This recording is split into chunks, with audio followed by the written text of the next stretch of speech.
Ladies and gentlemen, boys and girls, children of all ages, y'all go ahead and get up in this thing. Let me know what y'all thinking about the finishing ball game. 26-19. Colorado loses, falls to the Oregon State Beavers, 7-2 now. Best start since 2012 for them. Shouts out to them doing their thing. But 26-19, final score.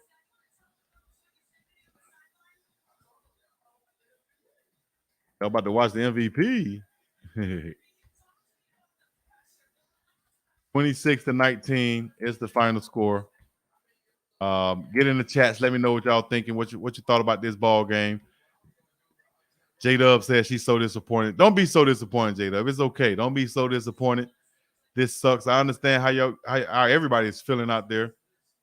Don't be so disappointed. Don't be so down on it, because I feel like looking at it, everything can be improved on. Whether it's the coaching, whether it's play calling, whether it's personnel decision, whether it's time management, game management, clock management, whatever.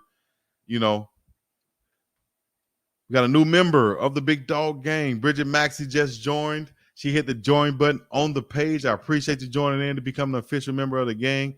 Y'all make sure y'all show some love to it. Y'all get in there and join too if you want to be a part of this. I appreciate you. We should have won this game. I agree with that. We definitely were in position to where we could have done some things differently to win this ball game. All right. Short of that, I'm going to go ahead and go to some of these stats to get them in as the comments come in. I'm going to read you guys' comments too and see what y'all think about this. Overall, I think personnel decisions can be made to put us in a little bit or a lot better positions to make some plays that that would just be fitting for us to make in certain situations. Right now, it's not conducive to what we're trying to do, dog.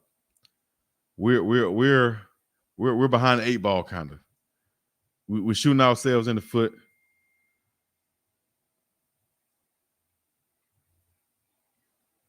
Dang. Okay. Got some comments coming in right now. I appreciate you guys hitting me on the text, Instagram, and chats and so on. So let's go to a team stats right now as the game was over with 26-19. 25 first downs for Oregon State, 15 for Colorado. Are you able to see this? Let me share this. Make sure I share it to you guys. Hold on. I'm gonna put this up.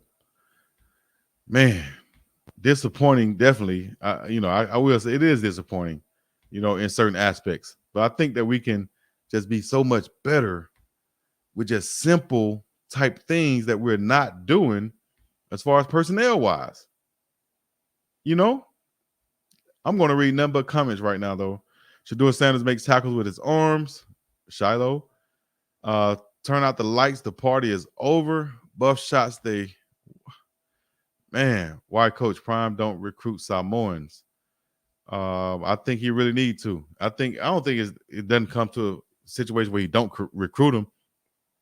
But what? I definitely think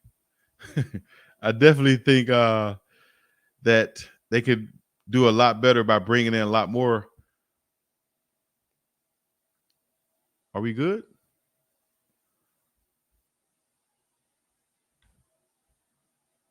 Oh, okay. That's earlier, right? All right. Let me know if y'all can hear me good out there. How can you hate on a 4-5 team? That's not hate. I love Dion, but Dion needs some blame. They're saying it's only the first season. See you with exactly. Our left tackle got beat all night long. He gotta go. Whew. Tough one to digest. I'll tell you that much. Very tough to digest this one. Because I know good and daggone well that we're better than that. But what we put out was definitely not the showing that was expected. All right. Oh, I see what's going on. I'm on the wrong one. Let me make sure.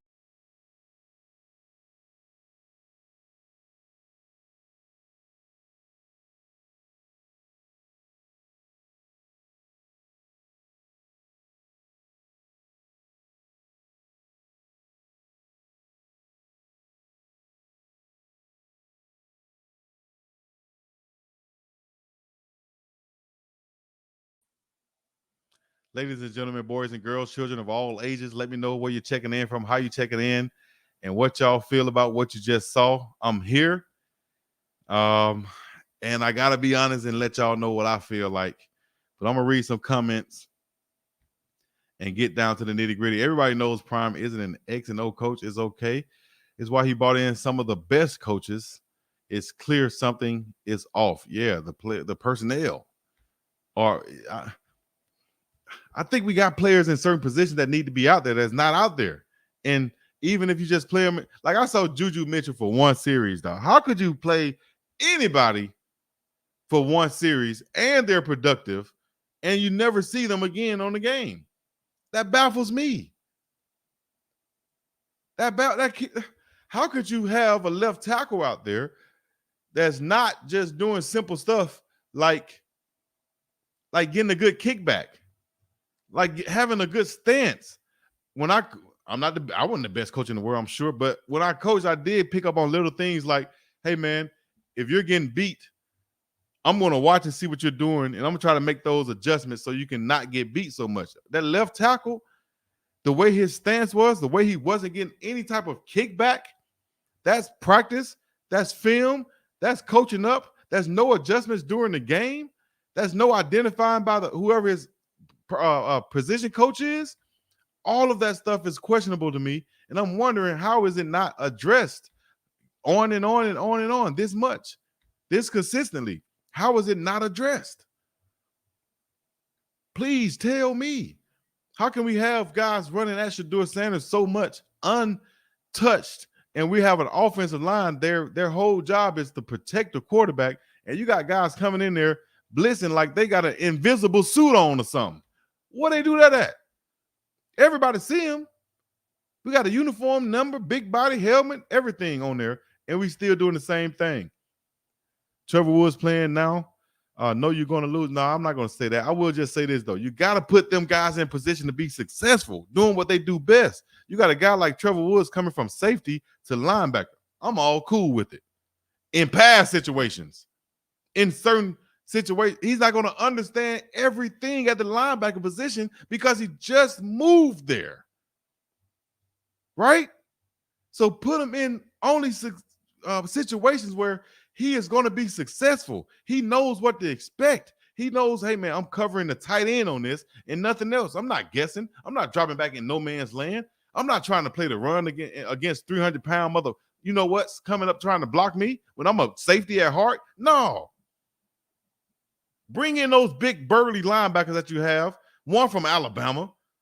One played last year. One from Clemson. Juju from Texas. Bring in those guys, let them run and play against the run and stuff. Let me, as a pass linebacker, play the pass. If I'm playing anything other than the pass, I'm in a situation where I'm not in the best place to be successful. That's not on him, dog. Somebody talk to me.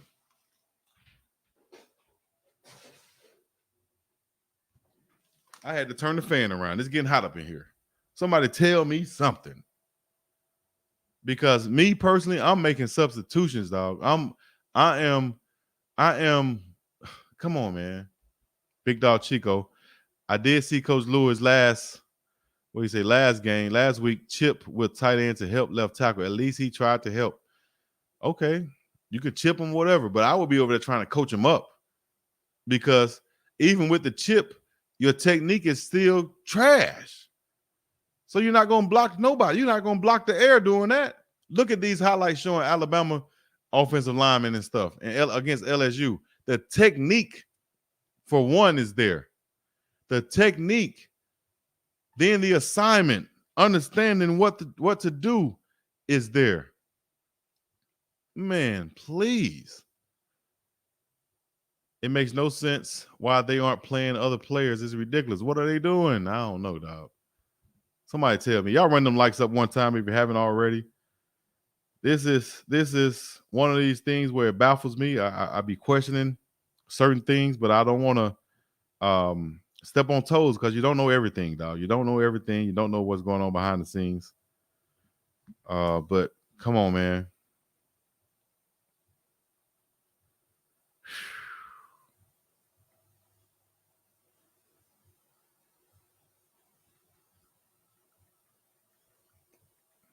I'm looking at these chats right now.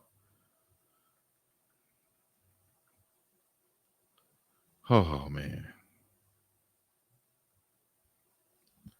Oh man. I am what my dog said, it's beyond me. All right. I'm going to go to the last comment that was made right here. Last comment that was made. And also a super chat came through. I appreciate it. K5 for the 199. They're good, man. I hit that parlay though. What was your parlay? I wonder. I know you good. You hit your parlay. Two looked like he had it. Yeah, he had all of it. He was like, man, I'm about done, dog. 9 games in, Adrian said. I like Tank because I can't. Hold on, what? I like Tank because I can't take back when we needed size and saw him standing against everyone. However, way too slow of a person. What's his 40 time? 10.85. Man. And the boys aren't really that strong. Did you see them in the weight room during the spring? I did.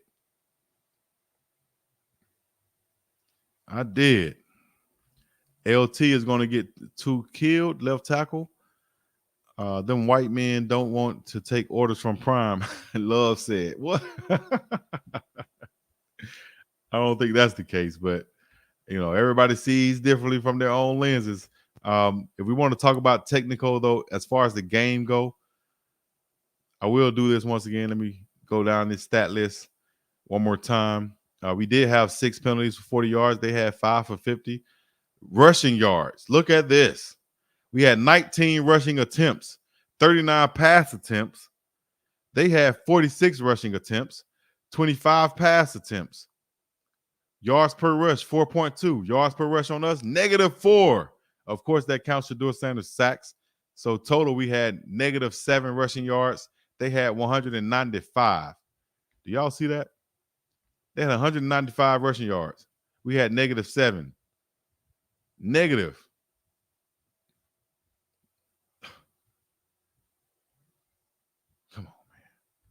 Come on, man. Game cast. Let's look at the game cast and look at the player stats. Player stats. DJU had 12 of 24, 223 yards. Shedeur Sanders, 24 of 39, 245 yards, 2 touchdowns. Martinez was the leading rusher with 21 carries, 115 yards. Savion Wilkerson, 17 yards is the leading carry for us. 4 carries on the day. Kind of like Alton McCaskill was the leading carry rusher for his last game. He had 17 yards, I think it was, on 2 carries. Unbelievable. Velling, the tight end, had 3 receptions for 69 yards. Travis Hunter had 8 catches, 98 yards, and 1 touchdown for the two-way player, Travis Hunter. Rushing, once again, was abysmal, terrible for Colorado. As Pat Sherman was the play caller, but, man, it seemed like we still couldn't get nothing going. Nathan leaves Nathan. You got to have Sathan if you want to get with me. Boy, I tell you. What do you say? Can we? Or did I just do that? I saw a comment that I just missed. I think it was, can I read the stats? I think that's what I just did, though. Any other stats y'all want to know, let me know in the game, and we'll get to them. As far as defense goes, though, I would say that Colorado fumbles. Shedeur had 2 fumbles. He lost 1. Oregon State had 2 fumbles, losing both of them. Jimmy Horn Jr. punt return, 1 for -1 yards. So that's pretty much the rundown. As far as the stats go, the standings go for the Pac-12. Right now, Washington is in the lead. They're leading. They're 6-0 right now, 9-0 overall, 6-0 in the conference. Oregon 8-1. USC 7-3. Oregon State 7-2 now. Utah 7-2.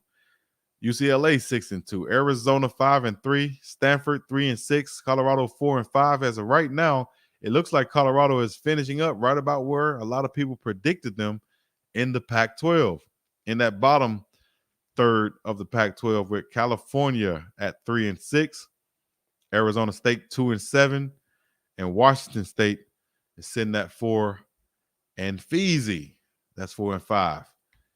Claude Hamorse. This is one of those times where I think we have to step up and find out where in the heck is Bishop Thomas at, too. Where is Bishop? Anybody know what Big Bishop is? Thanks for the super chat. Aura said Colorado is undersized at every position. I wouldn't agree with that, but Colorado lucky they not in the SEC or Big 10. Of course, Big SEC will. D-Time, appreciate the $4.99. Shador had a terrible first half with decent protection and great defense. I would say decent protection, good defense on that side of the ball. Could he have possibly still been shook? Yeah. Could definitely possibly still been shook from last game. But all in all, he still has to have receivers to get open and the offensive line to obligatory block for him. If you don't block, you can't block for him. You can't expect to get any passes completed. So I was liking that we went down the field, though. Pat Sherman was the offensive coordinator for the Philadelphia Eagles when they led the league with 99 plus, 20 plus gains down the field, big plays during that season. He was the coach during that time. So, I was happy to see us take shots down the field, get some big plays, get the pass interferences. But I would have liked to seen them even more. Right. All right. Watch Shador leave the field midway. I think he probably went to get a shot or just get checked out. Who knows? He tried to pull a Paul Pierce. Oh, man, come on, man. Did we lose? Yeah, the ball is over. The ball game is over with. Did I have the score up there? Let me put the score up here for you guys. 26 to 19. Motivation. Can't help our woes is beyond clear. There is no talent on the O-line. Big Dog, what's the use of having dogs if you're not going to let them loose? Cam and paid in full for free juju, for real. Free juju. Shador's accuracy has been way off lately. Underthrows, overthrows. I still trust Pat Shermer over Coach Lewis. I simply don't trust him for some reason. It's just a feeling, Phil Turner Jr. said. Out of 3 games left, we can get 2 wins, Mark Quinn. Yep, I think so. I still believe we can get 2 wins. Somehow, some way. Find a way to get 2. Y'all want to be dilly. Lost 2 winnable games. It is also poor coaching. Also bad personnel, everything. Everything across the board, I think Coach Brown would say, it was poor. We didn't win, and we're not satisfied with doing that. And so on. So I'm a little bit hurt. I'm kind of like the song. So I'm lost for words and my heart is hurt. I'm at a loss for words and my heart is hurt. You feel me?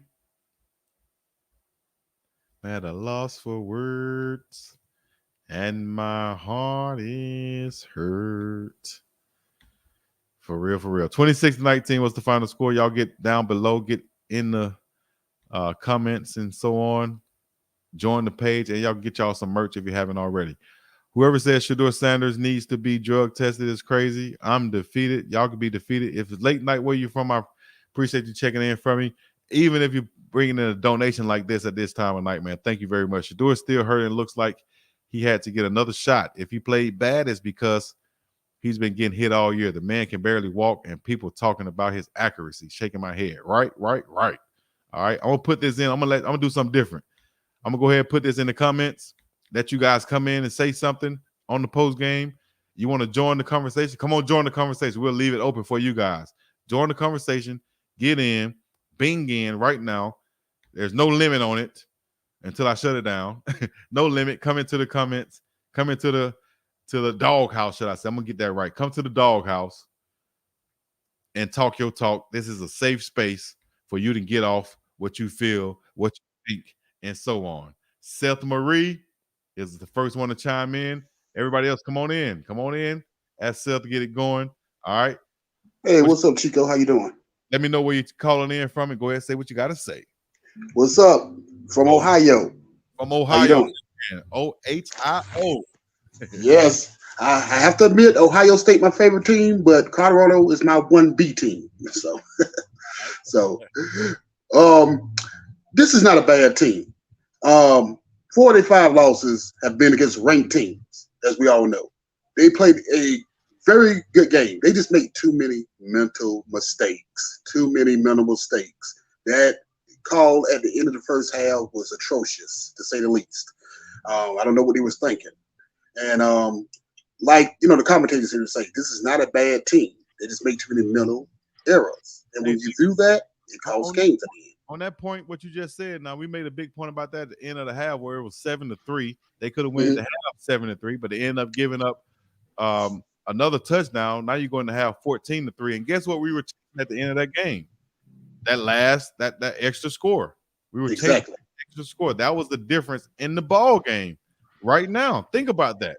So that's how huge that play was, that call was, not running the clock out with less than 2 minutes left at the end of the half. That's what happens. All right. Yeah. One more thing, Chico. They're just too light up front. On that defensive front, they just too light. They just getting pushed all over the field. That's just point. It's plain and simple. Anybody can really see that. Right. And the offensive line did a tad bit better, but they still have problems. And they need this new line. That's just plain and simple, like Coach Prime said. But all in all, I have to give them a C+. You know what I'm saying? They hung in there against arguably an undefeated, 6 points away from being an undefeated team, a top 5 or top 10 team. And people got to understand that. USC, Oregon State, and UCLA, they are pretty much top 10, top 15 teams, or top 5 teams. So, it's not that they don't, they're not playing with, they don't have the talent. They just not put it all together, and they make too many minimal mistakes. And, I guess that's just like how he was his first year at Jackson State. You got to figure stuff out, because Nick Saban, his first year at LSU and Alabama, he was mediocre, 6-6. So even he talked to Coach Prime about that. First year, sometimes you just got to figure it out. But if they, was more fine-tuned, this team could be only a one-loss team. That's pretty much where it's at. I agree with that, man. They definitely right there. That score at the end of the half, that coaching blunder, should I say, kind of put them in a situation to be chasing that point later on in the game and ultimately lose by that margin. So DeAndre Binion stepping in, boxing truth up in here. We got Brooke Nelson, of course, checking in. Also, Reverend BJ Nelson, should I call him? Oh, now to you out there on the West Coast in Loken. Who else we got up in here? Go ahead and hit the link in the chats and come through. DeAndre Binion. Oh, now. What up, my man? What up, my guy? All good. Hey, man, it was a tad bit better today. But, again, I think what killed it was that play going into the half. Them boys came out playing. They played great defensively in the first half. It's just like when you stop, you haven't done anything offensively the whole first half. You're on, like, what, the 5-yard line? Just run the ball, man. Let's go in the half, regroup. Just run the ball. Just run the ball. And that's the difference, man. 7 points. And another thing, man, Big Tank, you got to get that boy some help, or you got to get that boy off the field. He was getting killed out there. You're 6'8", 315. You're too big for that, Tank. And they saw the weak link. They had their best rusher rushing on that side, was killing them the whole time, just coming around.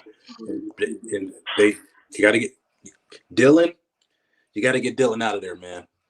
Put a bigger back in there or something. Yeah, you can't help. I mean, it's mind-boggling to me that it seemed like they're okay with their offensive line. Like they feel that way because they're not helping these guys out. You got to help them out. Like Tank was getting killed. Help them out. Put someone over there to chip or something just to slow it down. They just didn't. No adjustments, man. It was just – I like the way they came back, but still, man, just gut it, man. Another win. We got another tough loss. Another tough loss that a game that we could have probably won this game. Yes, indeed. I definitely think we could have found a way to win that game. And like you said, I didn't see – especially on the last few drives, I didn't see anyone coming over to help Tank at all. So he was stuck out there on the island by himself. And like I said, he was using, in my opinion, terrible technique to be blocking a pass rusher. Was using terrible technique. The only time he was successful was on the aggressive sets on pass blocking. That's it. He's not nasty, man. He's soft. Like, I mean, he's pushing people. You got to get nasty down there, Tank. Yeah. You know, you're outweighing these guys by like 60 pounds. You got to get nasty, man. He's lunging and just all off balance. And then, like, man, you're slow, like you're running around trying to hit people, man. You just got to stop them in their tracks. Yeah. And he can't do it. He can't do it, man. And just, you know, I don't know if they have to see that. Like the whole game, like they're coming off the edge of there. You have to see that. Like the one play where he almost ripped Shador head off because he came off that edge. Just get a man some help or get him out of there if he can't block over there. Right. We're gonna check in with. Appreciate you, DeAndre. We're gonna check in with. Let's see what we got here. Boxing Truth. I can't see the rest of your name. You want to say something? Go ahead, chime in. I just took you off mute. When you come into this chat, go ahead and put yourself on mute so that you're not having any feedback. Oh, now Boxing Truth. What's up, brother Chico? Oh, good. What's happening? Man, look here, man. Sometimes, and see, I played this game and coached this game, and sometimes this is hard to watch. Because I feel bad for Coach Prime, brother, because I think his coaching staff has let him down. You know, and then to a fault. I mean, he on the headset with him, you know, listening to what they calling, and that blunder before the half is ultimately what cost them this game. I mean, I cannot believe you ain't moved the ball 50 and 60 yards the whole game, but you think you're gonna do it with 36 seconds in the game to at least get in field goal range. This don't make no sense. You just go to the half, you regroup, you talk about what happened, and you fix the problems. You don't try to move the ball inside your 10-yard line with 36 seconds on the clock. I mean, this is ridiculous. I mean, this now I'm gonna give Coach Kelly some props because he has did the most he could with the players he have on that defense. I'm telling you, you can see them improving, especially these last 2 weeks. Mm-hmm. I got to give him his props, man. And today he played some games. He sent some blitzes, you know, which I hadn't seen since the SC game. Mm-hmm. You know, and he kept them in it. You know what I mean, for the most part. But you cannot leave your defense out when they playing good like that, just like they did in UCLA last week. You can't do that to them offensively and expect to win the game. It's not going to happen. It never happens that way. They create the ball. They created turnovers on Oregon State side of the ball, and you're not turning these things into no touchdowns or no points. This is ridiculous. I mean, you can't win football games like that. I've never seen nothing like this. Is just frustrating. It's almost I watch it because I'm a fan of my brother and I want him to succeed. But this is getting hard to watch. You know, it's really getting hard to watch. I'm like, all these backs, the most talent on that team, group wise, is the running backs, and you can't get these guys involved at all. This don't make no sense. 77, he is terrible. His base is terrible. Tank base is terrible. His first step is terrible. I don't know what he doing over there on the backside, on the blind side. That is just I've never seen. I mean, come on. This is just, it's hard to watch. Really, it really is, brother. It's hard to watch bad football like this. In my perspective. Especially when you can either you play the game, been around the game, understand the game, and you know that there can be improvements way beyond what they're showing right now. Way beyond. I mean, you can't tell me that these kids can't be serviceable. I mean, come on. I'm like Coach O'Boyle. I'm just like, I don't know. What are you doing with these guys in practice? I don't know what you're doing. I'm like, and then you got Coach Shermer there. This guy's the offensive guy. I don't know what these guys are doing. I don't know what they're talking about. Here's my thing. I think like I'm always breaking it down to the smallest details, which is like stance and starts, right? Especially for offensive linemen and defensive linemen. And from a defensive lineman perspective, who have rushed the quarterback, and also from a tight end perspective, who has basically had to pass block like an offensive tackle, had to chip block and help the offensive tackle, right? I'm looking at the stances and the starts of our offensive tackles, And I feel like those things can be coached up more than what apparently they have been coached up. I'm not trying to attack anybody. I'm just telling the truth from what I see in my perspective. And I think that, just the stance and the start, the way they look starting out in their stance. If I'm a defensive end, I'm looking like, oh, I'm going to beat him all game.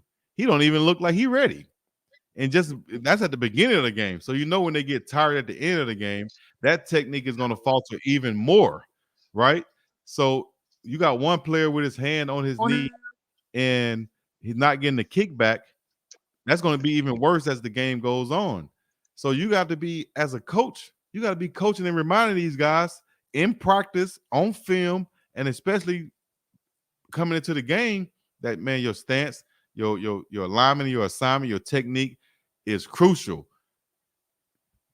Good stance, good start is going to have you in position to make these blocks. I've seen Tank do some things that I know that is in the Bible of not to do's for an offensive lineman, and that is turn his shoulders completely to the sideline trying to block a pass rusher.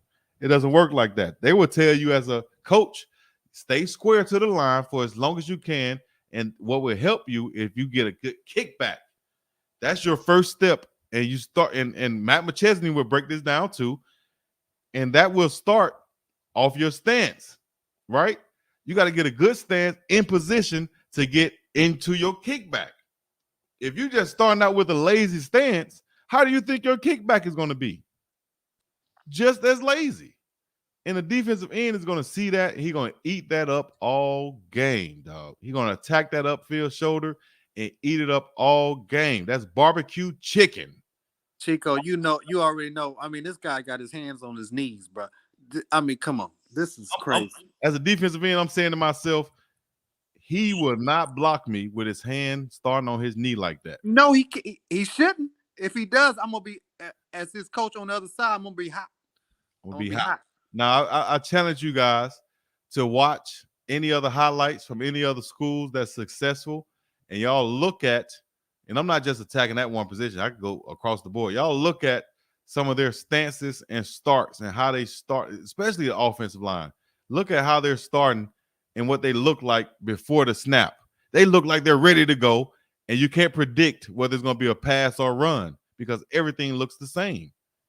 Their start looks the same. They're not giving up tendencies to the defense, so they'll know what's coming. That's a huge thing. That's on your position coach at that time. Sharon Fuller, let me go to you right quick. Make sure I get a comment from you guys. Oh, no. Hello, Big Dog Chico. How are you? We're good to go. We got a little Can bit you hear me? Is that your radio? You driving? Okay. Got to turn your radio down. I'm driving. Okay. I have been. Let you I'm driving. adjust Can you hear me now? right. Hold on. Let me see. Sharon, adjust your volume right quick. I just put you on mute for a second so you can adjust your volume so it's not too loud for everyone listening in. KD. Oh, no, KD, what's happening? What's up, my guy? What's up, Chico? Where you calling in from? I'm from Louisiana, but by way of Oklahoma. All right, let's go. Talk to me. Man, all right. I'm finna hit y'all from a whole different angle that nobody really talked about, bro. I bet. I've been watching Colorado since TCU. I've been watching Deion since he was coaching Little League. Like, I used to watch the little TV series he had when Shiloh and Shadurna was little boy. Yeah. So I think they didn't let this celebrity status, The Rock, all this jury bringing, pretty much the ghetto to Colorado. It's the kind of backfire in a way, bro. Besides the bad coaching, though, just hear me out. Like, I feel like it's a lot of envy that's been built up on the team, jealousy, because a lot of them boys on scholarship, a lot of them boys ain't driving no Rolls Royce, got no $70,000 AP, Audemars, Breitling, whatever you want to call it. And it's evident, it's showing. Now, are they still playing? Yes. It's like, I'm just going to do enough to just get by. You see what I'm saying? Do that make sense? That makes sense, but that's almost like saying they're not willing to play for themselves. Yeah, of course. They're going to, that's basically what I'm saying, doing enough to get by. But it's like, when you in a situation that's like, I don't know what it is about Dion, bro. It's just like an aura that's around him and his flashiness, and Mr. Must Be the Money, prime time, and everybody pretty much waiting on the man in the field. This, then the third, his sons. It's so many layers to this cake that I could just attack right now, or not even attack, just talk about. Because I'm really riding with Dion. Well, I think this. I think if anybody, players on the team, training staff, support staff, whatever, if anybody is offended or has a problem with Coach Prime being Coach Prime, I think that's on them. I think that's a situation of being like, you ever been in a movie theater or you ever been somewhere where you're trying to watch something And everybody else keep talking. no, even worse. But not that. Just there, you're in the spot, but you can't see because the other person is sitting in front of you, right? Oh, okay, yeah, I understand. Okay. So it's two things you can do, right? Right. You can adjust your seating, or you can reach up and ask that person to move. What would you do? Probably move to another seat. Exactly. Adjust your seating, right? Because you're sitting behind them. Right. In this situation, you come into play for Coach Prime. You know what you're getting into. You know you're going into a movie theater. You know you're going to be sitting behind somebody. You might have a bad view. You might sit behind a tall person. You're not going to ask them to move. You're going to move yourself. Get into a better spot so you can see. Right? Okay. Since you put it that way, what about Kamari? With Kamani, if I'm Kamani, if I'm his advisor, if I'm his mama, cousin, auntie, whatever, I'm telling him, dog, you need to transfer where? For what? No, I'm not saying transfer. I'm saying like, okay, I'm gonna put you like this. I checked out his Instagram. He's a typical young kid. Right. Wearing the Balenciagas. I think he was in a Tesla. I don't know if he got an NIL or whatever, but he's just a typical young kid. Dion making it seem like he don't want to show up, do this, then the third. He might have a big head. I'm not sure. I'm not there. But what I'm saying is pretty much what's going on to the point where they clashing like that. I think it's more of you got put it like you got Travis, right, who came in and all that stuff you named, saying being a typical freshman. That's not Travis. No, okay. Travis low key. Travis like to go fishing. He don't like jewelry. He's the complete opposite. Okay, so that lets you know Travis, not saying anything about. Let me get to my point right here. Travis he came in with the mindset of it's football strictly. No goal. It's football in schools strictly. Yeah. He didn't have to get on Travis about being somewhere on time, doing something of that nature. At least it didn't come out, and he doesn't even seem like the type of person to do that. With him having to be on Kamani like that, I think it's more of Kamani coming in. I wouldn't say not with that same attitude of Travis, but just a little bit more, maybe less mature than Travis was at that time. Maybe just like you said, more of a typical freshman than Travis is. So Coach Prime feel like he has to treat him just like he treat all his kids differently, right? I think he feel like he has to treat Kamani more like Shiloh than maybe like Shador. If you see what I'm trying to say, like Shiloh has to treat him maybe more with an iron fist, maybe more discipline, maybe more, and then Shador he could treat like this. I think it's the same thing with Kamani. He's just treating Kamani in the way that's going to be conducive for him to be the best player he can moving forward. Why? Because what they're forging right now is that relationship to where Kamani is going to eventually mature and say, Coach Prime was right there for me through the tough times and the hard times, and he navigated me through it. He told me how to get through it. He didn't sugarcoat it. He didn't baby me. That's one thing a lot of people thought that Coach Prime was going to do is coddle and baby some of these guys. No. Yeah. Him yelling at Kamani just like anybody else. And that's a good thing. That's what Kamani, I think, is going to benefit from the most. Not just taking him out there, throwing him on the field, let him do what he want to do. Because as soon as he do that, you think he's not going to class now. Shoot. Once he realized I got away with Coach Prime. I'm not saying let him ice skate or nothing like that. I'm just saying like it's just something about it. Like he even treat his kids different. You even said it. Yeah.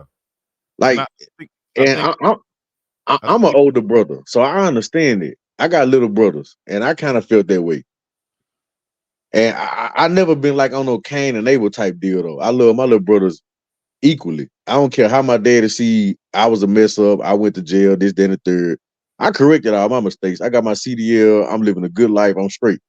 I but just was a knucklehead too, so I can identify with it. right. You see what I'm saying? It's like you gotta. He talking about dogs all the time, but you got one. That's what I don't know, man. Maybe I'm just I don't know. see, I'm the guy that said Kamani is a gamer. Like just let him play. But also I'm the same guy that says you got to have standards also. So Right, if he's not doing these standards, then you can't just let him have the leeway of playing, is what I'm saying. Now, right, if he's doing all of these things and you're still not playing him for whatever reason, then that's something that we would never know.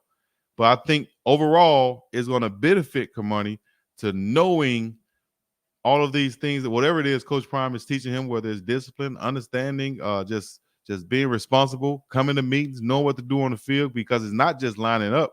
You got to know what plays. You see Coach Kelly over there doing all this stuff.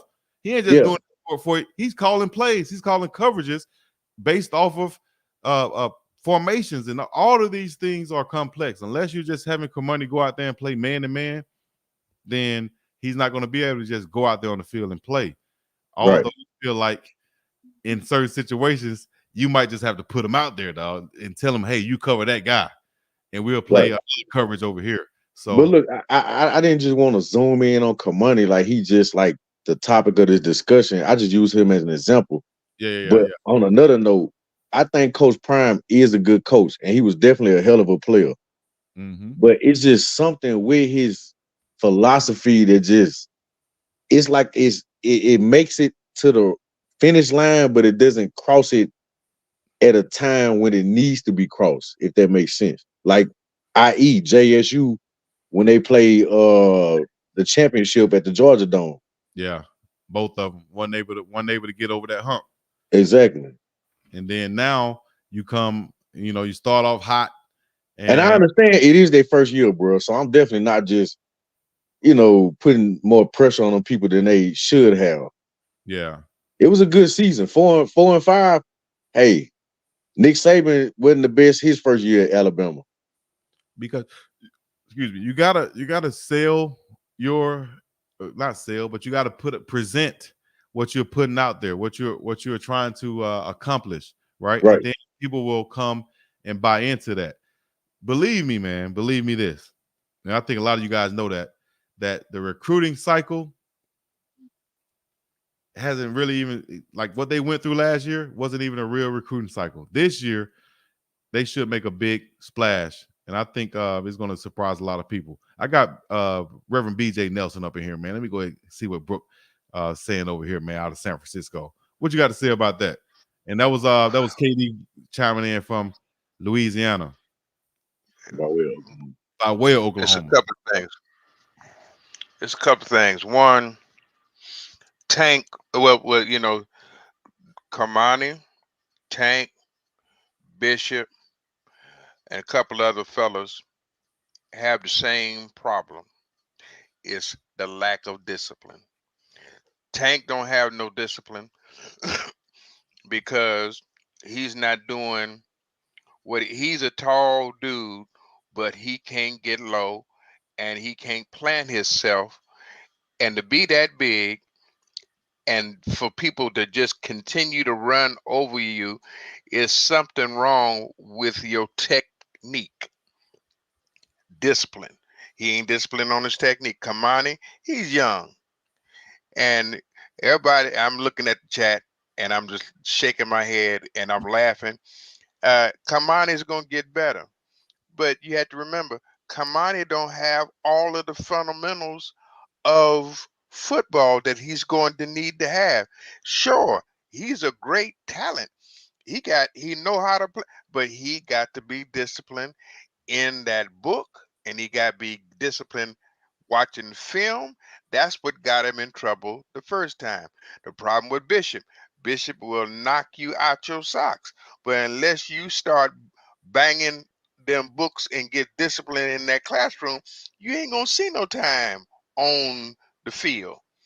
So discipline is a major theme, and that's what coaches been saying. Now, for all of those, let me clear my throat.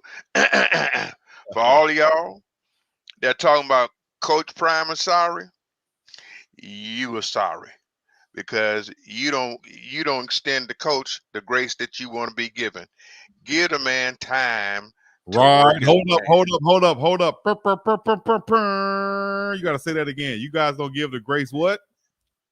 Give You the got man grace. grace to give him grace and time to work until he can do and bring in those people, because all of us want grace, but that's funny how we don't ever want to give nobody else grace. That's facts on facts on facts right there. I'm glad you said that and shared that with us. Maybe a lot of us, y'all can take a look in the mirror and realize what you're saying and understand, man, it takes time to build this. It wasn't built overnight. Alabama didn't just wake up and become Alabama. Clemson, Texas A&M, none of these schools did. It took time, and a coach had to come in there and build a program with the support of the AD and a collective and everybody behind them, fans and all. We can't just be down here trying to, throw rocks at the moon, shooting down, whatever you want to call it, and talking down on the man because he's out there trying to do a job and not winning a ball game. All right. At this point in his first season, I know everybody wanted him to go to the championship. Hey, I wanted him to be in the playoffs this year. I wanted a bowl game. Selfish reasons. Because I didn't want to be watching during bowl season and not have no Coach Prime on. Even though we're going to see him on commercials and stuff, people going to still find a way to incorporate him into the subject because they're going to want the viewership. But if they're not there, then that's going to be a disappointment for all of college football, I think. But I think it's going to be short-lived because they are here to stay. Coach Prime is here to stay. I think he's going to be at Colorado for a while. He's going to build something special up there. I don't think he's at a point in his life where he wants to leave, where it'll help him to leave.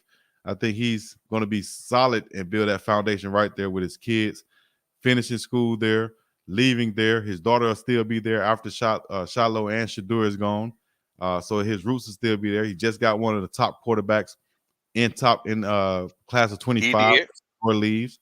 Offensive lineman should be coming in by the droves next year. We still got top of the top skill positions, should I say, that can, I think, compete with anybody. And you mess around and sprinkle that with more depth, we're only going to get better. So y'all look out for that to come. I'm not going to Watch December.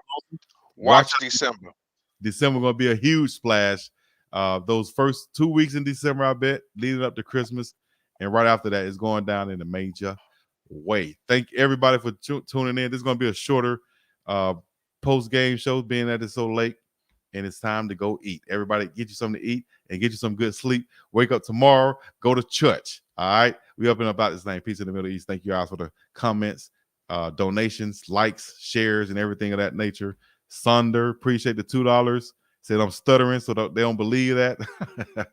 The offensive line also wants to maximize their career. He thinks they're going to throw away their own career because Shador's getting paid. Nope, that'll be crazy. Shout out to the $5 on that one. Sunder said caller is right and is showing kids in class of 24 don't want to go there. Ranked 66 class, ain't it?